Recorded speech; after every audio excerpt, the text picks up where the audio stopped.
Good? Okay. All right. Next thing we're going to do, this chain does not have a master link. When we install it on the new bike, it will have a master link.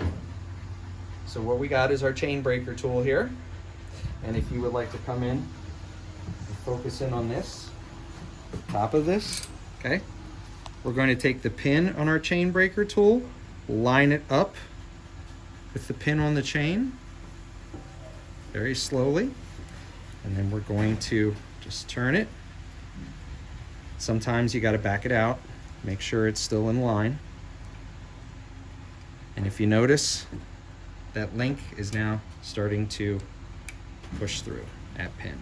You don't want to push this through too far or you'll lose your link. In this case, it's actually okay because we're putting a master link in. But if we weren't, push it a little bit past flush with your tool. Back your tool out like so. And our chain is popped. All right.